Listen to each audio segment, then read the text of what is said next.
ప్రపంచ దేశాల ముందు భారత కీర్తిని ఇనుమడింపజేసిన మహనీయుడే శ్రీ స్వామి వివేకానంద అన్నారు.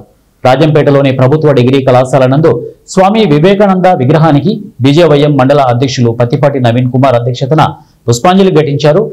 ఈ సందర్భంగా బీజేపీ రాష్ట్ర కార్యవర్గ సభ్యులు నంద్యాల జిల్లా ఇన్ఛార్జి పోతుగుంట రమేష్ నాయుడు మాట్లాడుతూ 132 సంవత్సరాల క్రితం ఇదే రోజు 1893 సెప్టెంబర్ 11వ తేదీన ప్రపంచ మహాసభల్లో భారతదేశవాణిని వినిపించారు. అందరికీ నమస్కారం. ఈరోజు సెప్టెంబర్ 11 స్వామి వివేకానంద ప్రపంచ మహాసభల్లో మాట్లాడిన దినం. మన దేశ కీర్తిని ఇనుమడింపు చేసిన రోజు ఈరోజు.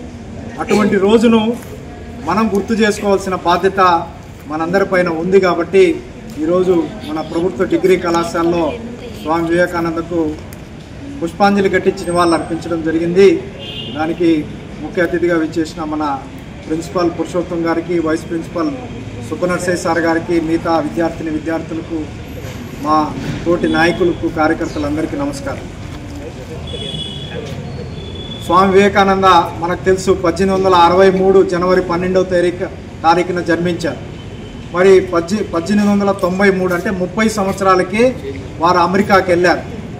మరి అమెరికా వెళ్ళిన తర్వాత ఇందాక సార్ చెప్పినట్టు ఆయన కాషాయం గుడ్డలు వేసుకొని ఒక మూల కూర్చోంటే మనకు మాట్లాడడానికి అవకాశం ఇవ్వలేదు. 9వ తారీఖు ఇస్తానని చెప్పి ఇవ్వకుండా 11వ తారీఖు ఇచ్చారు. మరి ఇచ్చిన వెంటనే ఆయన మొట్టమొదటి ప్రసంగం అమెరికన్ సోదరి మనులారా అని ప్రారంభించడం జరిగింది. అంతవరకు అమెరికాలో మాట్లాడిన ఏ వ్యక్తి కూడా by brothers and sisters of America అన్నవాడే లేడు.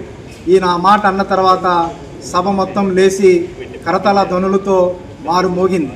ఆయన చెప్తూ, నేను అత్యంత ప్రాచీనమైన యతి సాంప్రదాయాలకు విలువనిచ్చే దేశం నుంచి వచ్చాను. మా దేశం తరపున మీ అందరికీ స్వాగతం సుస్వాగతం అంటూ మన దేశ గొప్పతనాన్ని తన ప్రసంగంలోనే చెప్తూ వచ్చాడు.